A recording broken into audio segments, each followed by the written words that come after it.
Israel Hamas পুরোদমে যুদ্ধ চলছে, আর এই যুদ্ধের সর্বশেষ আন্তর্জাতিক গুরুত্বপূর্ণ আপডেট সংবাদ জানিয়ে দিব। শুরুতেই শিরোনাম, গাজা যুদ্ধের নতুন মোড়, হামাসের প্রস্তাব পরীক্ষা করছে ইসরায়েল। এরপর জানাবো, যুদ্ধ শুরু হলে লেবানন ইহুদিবাদীদের জন্য জাহান্নামে পরিণত হবে, ফেরার কোনো পথ থাকবে না, হুঁশিয়ারি ইরানের। কোথাও সরে যাচ্ছি না, ভোটের লড়াইয়ে শেষ পর্যন্ত থাকব, বললেন মার্কিন প্রেসিডেন্ট জো বাইডেন। এদিকে পাকিস্তানে বোমা হামলায় সাবেক সিনেটর সহ নিহত 5। এবং সর্বশেষ গুরুত্বপূর্ণ সংবাদ জানিয়ে দিব। আলহামদুলিল্লাহ, শপিং সেন্টারে হঠাৎ ছুরি নিয়ে হামলা, ইসরায়েলি সেনা খতম। এতক্ষণ শুনছিলেন গুরুত্বপূর্ণ সংবাদ শিরোনাম, এখন জানিয়ে দিব বিস্তারিত।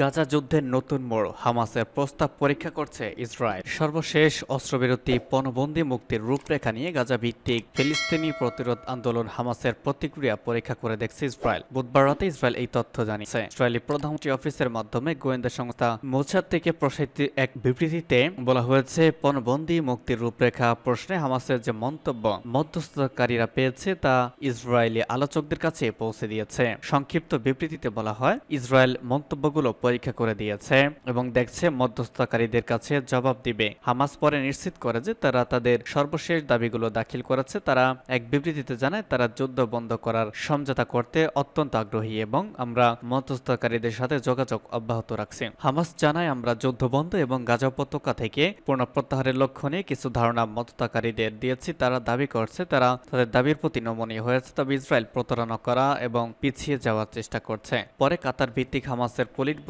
নেতা ইসমাইল হানিয়া কাতার ও মিশরের মধ্যস্থতাকারীদের সাথে ধারণাগুলো নিয়ে কথা বলেন। এতে বলা হয়, সাম্প্রতিক ঘটনা প্রবাহ নিয়ে তারা তুর্কি কর্মকর্তাদের সাথে আলোচনা করেছে। হামাস জানায়, চলমান প্রস্তাবগুলোর বিষয়বস্তু নিয়ে হামাস ইতিবাচক রয়েছে। গাজায় যুদ্ধবন্ধ এবং এখনো রয়ে যাওয়া 116 জন বন্দীকে উদ্ধারের জন্য 6 মাসের বেশি সময় ধরে আলোচনা চললেও এখন পর্যন্ত কোনো সাফল্য আসেনি। বর্তমানে সূত্রে যে ধরে শান্তি আলোচনা চলছে তা মার্কিন প্রেসিডেন্ট জো বাইডেন মে মাসের শেষে দেখে উত্থাপন করেছিলেন। এটি ইসরায়েলের প্রস্তাব বলেই জানানো হয়েছিল। হামাস এই প্রস্তাবকে ইতিবাচক বলে অভিহিত করলেও ইসরায়েল তা গ্রহণ করার কথা আনুষ্ঠানিকভাবে জানায়নি।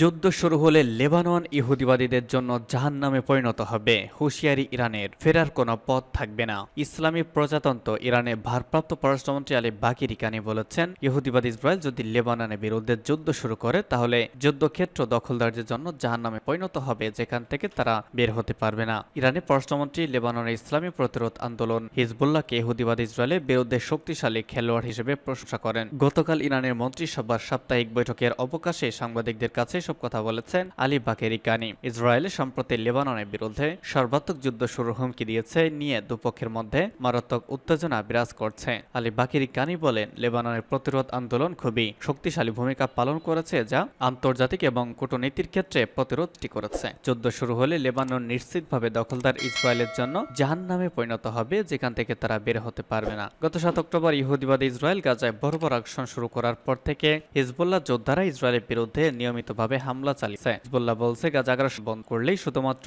ইসরায়েলের বিরুদ্ধে তাদের হামলা বন্ধ হবে। এদিকে নিউ ইয়র্ক টাইমসে প্রকাশিত এক প্রতিবেদনে বলা হয়েছে, ইসরায়েলি সামরিক বাহিনীর শীর্ষ 2 জেনারেল বিশ্বাস করেন যে বিশিষ্ট পণবন্দীদের মুক্তির জন্য স্থায়ী যুদ্ধবিরতি সর্বোত্তম পন্থা। তারা অবশ্য তাদের পরিচয় প্রকাশ করেনি। এক সিনিয়র ইসরায়েলি কর্মকর্তা বলেছেন, হামাসের সর্বশেষ প্রস্তাবটি আগেরগুলোর চেয়ে ভালো হলেও হামাস এখনো স্থায়ী যুদ্ধবিরতিতে অটল রয়েছে, আর তা মেনে নেয় ইসরায়েলের পক্ষে সম্ভব হবে না। তাছাড়া প্রধানমন্ত্রী বেনিয়ামিন নেতানিয়াহু চান না স্থায়ী যুদ্ধবিরতি। এমনকি হামাসের সর্বশেষ প্রস্তাবটি প্রাপ্তির কথা স্বীকার করতেই প্রধানমন্ত্রীর অফিস কয়েক ঘন্টা দেরি করা হয়েছে।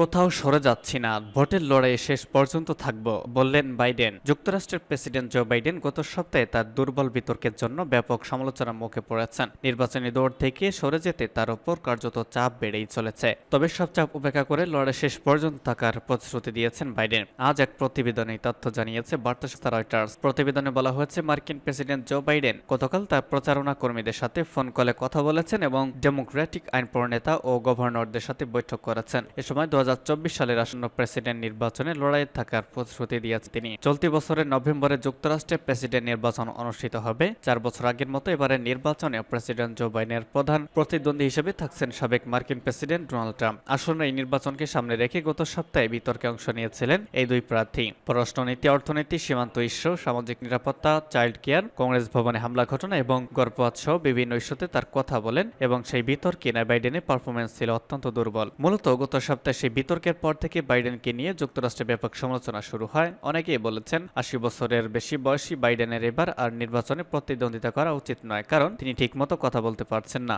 বিতর্কের সময় প্রতিপক্ষের কথা জবাব দিতে পারছেন না। এছাড়াও ট্রাম্পও এ নিয়ে বাইডেনকে আক্রমণ করে বলেছেন, নির্বাচনী প্রচারণা শুরু থেকেই বাইডেনের বয়স এবং কর্মক্ষমতা নিয়ে প্রশ্ন তুলেছেন সাবেক এই রিপাবলিকান প্রেসিডেন্ট। এমন অবস্থায় গতকাল প্রচারণা কর্মীদের সাথে কথা বলার পাশাপাশি ডেমোক্রেটিক আইন প্রণেতা ও গভর্নরদের সাথে বৈঠক করেছেন বাইডেন। এর মাধ্যমে তিনি মূলত গত সপ্তাহে বিতর্কে নড়বড়ে পারফরমেন্সের পরে তাকে নির্বাচনী লড়াই বাদ দেওয়ার আহ্বানগুলো ঝেড়ে বাইডেন এই ফোন কল সম্পর্কে অবগত দুটি সূত্র জানিয়েছে। মার্কিন এই প্রেসিডেন্ট তার প্রচার দলের উদ্বিগ্ন সদস্যদের সাথে ফোনে কথা বলেছেন এবং তাদের বলেন তিনি নির্বাচনী দৌড় ছেড়ে কোথাও যাচ্ছেন না।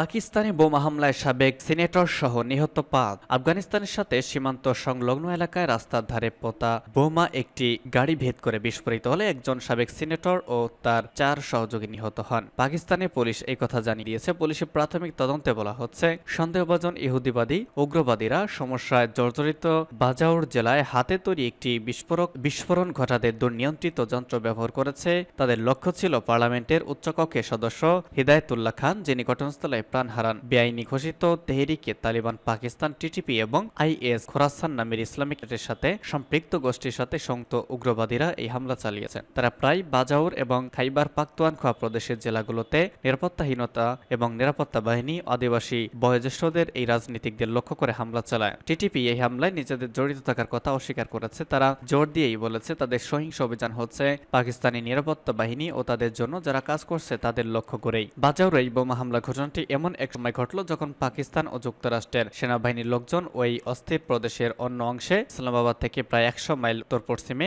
2 সপ্তাহব্যাপী সন্ত্রাস বিরোধী যৌথ অনুশীলনে অংশ নিচ্ছিল। খাইবার পাখতুনখোয়ার পাব্বি শহরের জাতীয় সন্ত্রাস বিরোধী কেন্দ্রে 29 জন এই দ্বিপক্ষীয় অনুশীলন শুরু হয়। এতে 2 দেশের পদাতিক বাহিনী অংশ নিচ্ছে। গতকাল পাকিস্তানের সামরিক মিডিয়া শাখা ঘোষণা করেছে অনুশীলনের লক্ষ্য হচ্ছে সাব ইউনিট স্তরে সন্ত্রাসবাদ মোকাবেলার কৌশল বিনিময় করা। বিবৃতিতে বলা হয় এই অনুশীলনের লক্ষ্য হলো সন্ত্রাস বিরোধী অভিযানের গুরুত্বপূর্ণ পদ্ধতি নিয়ে অনুশীলন করা ছাড়াও সন্ত্রাস বিরোধী অভিজ্ঞতা সম্পর্কে পরস্পরকে জানানো। পাকিস্তানি সন্ত্রাসী আক্রমণ প্রচুর পরিমাণে বৃদ্ধি পেয়েছে এবং সাম্প্রতিক মাসগুলোতে এতে শত শত বেসামরিক নাগরিক, সামরিক বাহিনীর লোকজন নিহত হয়েছেন। পাকিস্তানি সামরিক বাহিনী ও পুলিশ দেশের সহিংসতা আক্রান্ত এলাকাগুলোতে সন্ত্রাস বিরোধী অভিযান বাড়িয়ে তুলেছে এবং এতে টিটিপি অন্যান্য গোষ্ঠীর সাথে সম্পৃক্ত বিদ্রোহের হত্যা করেছে। এবং সর্বশেষ জানিয়ে দিব, শপিং সেন্টারে হঠাৎ ছুরি নিয়ে হামলা, ইসরায়েলি সেনা নিহত। ইসরায়েলের উত্তরাঞ্চলের শহর কারমিয়ালের এক শপিং সেন্টারে ছুরিকাঘাতে এক ইসরায়েলি সেনা নিহত এবং আরেকজন গুরুতর আহত হয়েছে বলে ইসরায়েলি সামরিক বাহিনী জানিয়েছে। পুলিশ জানিয়েছে হামলাকারী কাছাকাছির প্রধানত আরব শহর নাহাফের বাসিন্দা। হতাহত সৈন্যদের একজনের গুলিতে ঘটনাস্থলেই নিহত হন তিনি। গতকাল রাতে এক প্রতিবেদনী তথ্য জানিয়েছে ব্রিটিশ সংবাদ মাধ্যম বিবিসি। ইসরায়েলি ডিফেন্স ফোর্সেস নিহত সৈনিকের নাম সার্জেন্ট আলেকজান্ডার ইয়াকিমিনস্কি বলে জানিয়েছেন। 19 বছর বয়সী এই সেনা ইসরায়েলের নাহারিয়ার বাসিন্দা। হামলাস্থল শপিং সেন্টার থেকে প্রায় 30 কিলোমিটার 20 মাইল দূরে অবস্থিত ওই এলাকাটি। সিসিটিভি ফুটেজে দেখা যাচ্ছে ইউনিফর্ম পরা এবং রাইফেল নিয়ে সজ্জিত 2 ব্যক্তিকে বারবার ছুরিকাঘাত করেছেন একজন ব্যক্তি। এরপর তিনি সেখান থেকে পালিয়ে যাওয়ার চেষ্টা করেন, তবে সৈন্যদের গুলিতে গুলিবিদ্ধ হয়ে মাটিতে পড়ে যান ওই হামলাকারী।